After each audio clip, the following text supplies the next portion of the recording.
역대하 10장. 르호보암은 세겜으로 갔습니다.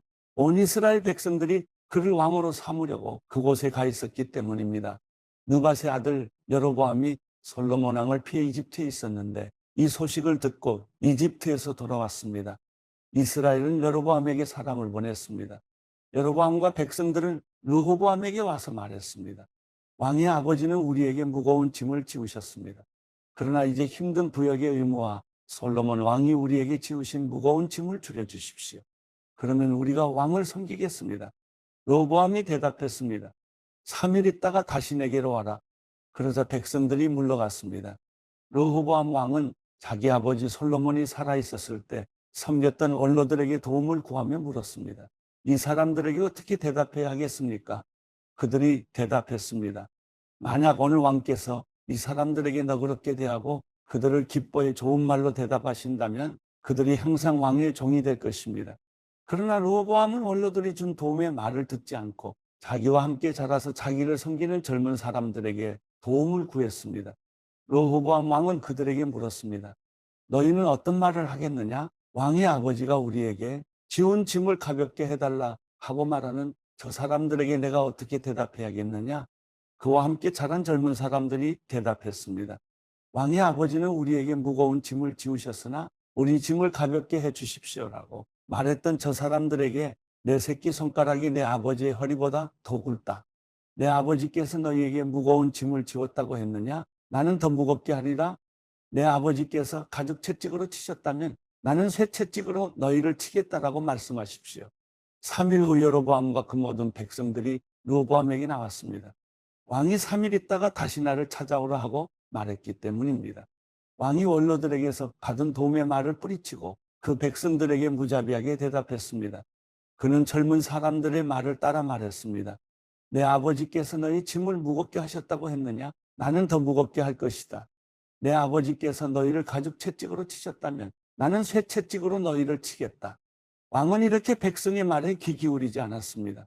일이 이렇게 된 것은 하나님께서 하신 것으로 여호와께서 예전에 실로 사람 아히야를 통해 느밧의 아들 여로보암에게 하신 말씀을 이루려는 것이었습니다. 온 이스라엘은 왕이 그들의 말에 귀 기울이기를 거부했다는 말을 듣고 왕에게 대답했습니다.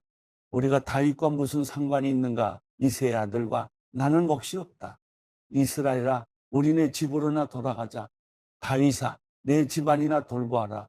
그러고 나서 그 이스라엘 사람들은 집으로 돌아갔습니다. 그러나 유다 성들에 살고 있던 이스라엘 백성들은 아직 르호보암의 다스림을 받았습니다. 르호보암 왕이 부역을 관리하고 있던 하도람을 이스라엘 백성에게 보냈지만 온 이스라엘은 그에게 돌을 던져 죽이고 말았습니다. 르호보암 왕은 서둘러 자기 전차를 타고 예루살렘으로 도망쳐 버렸습니다. 이렇게 이스라엘은 다윗의 집에 반역해 지금까지 이르렀습니다. 역대하 11장. 르호보암은 예루살렘에 도착하자 유다의 온 지방과 베냐민 지파를 불러 모았습니다. 용사들의 수는 18만 명이었습니다. 이들은 이스라엘과 싸워 솔로몬의 아들 르호보암을 위해 나라를 되찾을 생각이었습니다. 그러나 하나님의 말씀이 하나님의 사람 스마야에게 임했습니다. 유다 왕 솔로몬의 아들 르호보암과 유다와 베냐민 지파의 모든 이스라엘 백성들에게 말하여라. 여호와께서 말씀하신다. 내 형제들과 싸우려고 올라가지 말라. 너희는 각각 집으로 돌아가라. 이 일은 내가 일으킨 일이다라고 말하여라. 그러자 그들은 여호와의 말씀에 순종해 여로보암을 치러 가지 않고 돌아섰습니다. 르호보암은 예루살렘에 살면서 유다를 지키기 위해 성들을 건축했는데 베들레헴, 에담, 두고아, 벳을, 소고, 아둘람, 가드, 마레사, 십, 아도라임, 라기스, 아세가, 소라, 아얄론, 헤브론이었습니다. 이 성들은 유다와 베냐민의 튼튼한 성들이었습니다. 르호보암은 그 성들을 더욱 굳게 해 사령관들을 두고 먹을 것과 올리브 기름과 포도주를 쌓아 두었습니다. 르호보암은 이 모든 성들에 방패와 창을 두어 강하게 했습니다. 이렇게 유다와 베냐민은 르호보암에게 속했습니다. 온 이스라엘의 제사장들과 레위 사람들이 자기들이 살던 지역을 떠나 르호보암에게 왔습니다. 레위 사람들은 여로보암과 그 아들들이 여호와의 제사장들인 자기들을 버려 제사장의 일을 못하게 했기 때문에 자기 초지와 재산마저 버리고 유다와 예루살렘으로 오게 됐습니다. 여로보암은 자기를 위해 스스로 제사장들을 세우고 산당에다 자기가 만든 순념소 우상과 송아지 우상들을 섬기게 했습니다. 이스라엘의 모든 지파 가운데 이스라엘 하나님 여호와를 찾기로 마음을 정한 사람들은 레위 사람들을 따라 예루살렘으로 와서 자기 조상들의 하나님인 여호와께 제사를 드렸습니다. 그들은 3년 동안 유다 왕국을 강하게 했고 솔로몬의 아들 로보암을 강하게 했는데 이는 3년 동안 그들이 다윗과 솔로몬을 본받아 살았기 때문입니다. 로보암은 마할랏과 결혼했는데 마할랏은 다윗의 아들인 여리목과 이새의 아들 엘리압의 딸 아비아일 사이에서 난 딸입니다. 마할랏은 그에게서 세 아들 여우스, 스마랴, 사함을 낳았습니다. 그 후 로보암은 압살롬의 딸 마아가와 결혼했고 그는 아비야, 아떼, 시사, 슬로밋을 낳았습니다. 로보암은 다른 아내들과 첩들보다 압살롬의 딸 마아가를 더욱 사랑했습니다. 그는 아내가 18명, 첩이 60명이었으며 아들이 28명, 딸이 60명이었습니다. 로보암은 마아가의 아들 아비야를 그 형제들 가운데 맏아들로 삼아 왕으로 세울 생각이었습니다. 그는 이 일을 지혜롭게 했습니다. 그 모든 아들들을 유다와 베냐민 땅 전지의 튼튼한 성읍들로 흩어보내 그들에게 많은 양식을 주고 아내를 많이 구해주었습니다. 역대하 12장. 로보암의 나라가 든든해지고 힘이 강해지자 그는 여호와의 율법을 버렸습니다.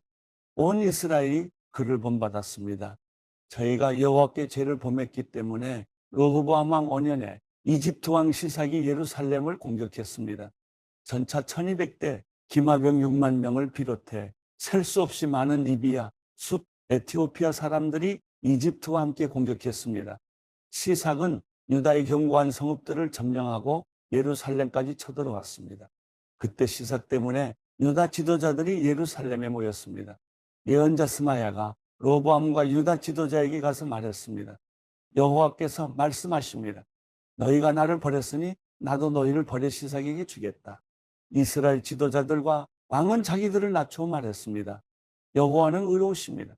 여호와께서 그들이 겸손해진 것을 보셨습니다. 여호와의 말씀이 스마야에게 내려왔습니다. 저들이 겸손해졌으니 내가 저들을 멸망시키지 않고 곧 구해줄 것이다. 내 진노를 시삭을 통해 예루살렘에 쏟지 않을 것이다. 그러나 저희가 시삭에게 복종하게 될 것이니 나를 섬기는 것과 다른 나라 왕들을 섬기는 것이 어떻게 다른지 알게 될 것이다. 이집트 왕 시삭은 예루살렘을 공격하면서 여호와의 성전의 보물들과 왕궁의 보물들을 다 빼앗아 버렸습니다. 그는 솔로몬이 만든 금방패도 빼앗았습니다. 르호보암 왕은 금방패 대신에 청동으로 방패들을 만들어 왕궁문을 지키는 경호 책임자들에게 주었습니다. 왕이 여호와의 성전에 갈 때마다 경호대들은 그 방패들을 들고 갔다가 경호실에 도로 가져다 놓았습니다. 르호보암이 스스로 겸손했기에 여호와께서 진노를 그에게서 거두시고 그를 완전히 멸망시키지는 않으셨습니다. 그래서 유다도 형편이 나아졌습니다. 르호보암 왕은 예루살렘에서 힘을 강하게 해 계속 다스릴 수 있었습니다. 그가 왕이 된 것은 41세 때였고 여호와께서 모든 이스라엘 지파 가운데 자기 이름을 두시려고 선택하신 성 곧 예루살렘에서 17년 동안 다스렸습니다. 그 어머니는 이름이 나아마로 암몬 사람이었습니다. 그는 오로지 여호와를 찾는 데 마음을 두지 않아 악한 일을 저질렀습니다. 르호보암이 한 일은 처음부터 끝까지 예언자 스마야의 기록과 선견자 이더의 족보에 적혀 있습니다. 르호보암과 여로보암 사이에 늘 싸움이 있었습니다. 르호보암은 자기 조상들과 함께 잠들었고 다윗의 성에 묻혔습니다.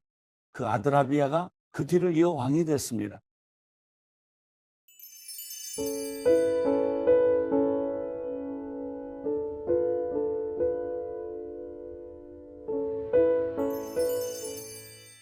시편 147편. 여호와를 찬양하라.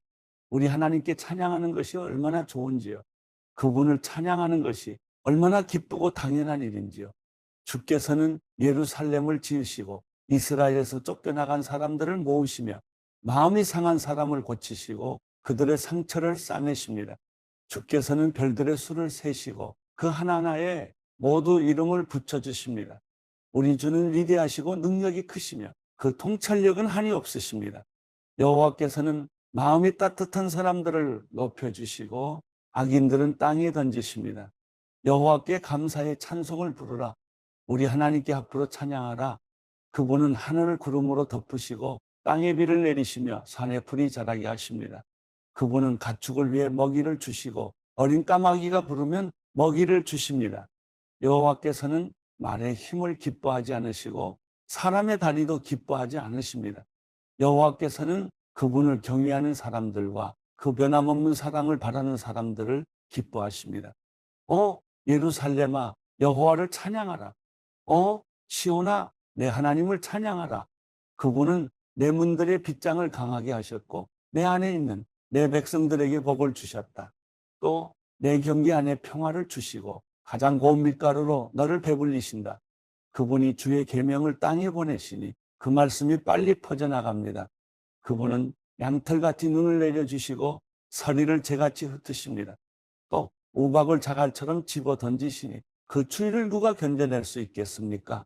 그분은 말씀을 보내어 얼음을 녹이시고 또 바람을 보내 물이 되어 흐르게 하십니다. 그분은 야곱에게 말씀을 들려주시고 이스라엘에게 규례와 명령을 나타내셨습니다. 다른 어떤 민족에게도 이렇게 하신 적이 없으시니 그들은 그분의 명령을 알지 못했습니다. 여호와를 찬양하라.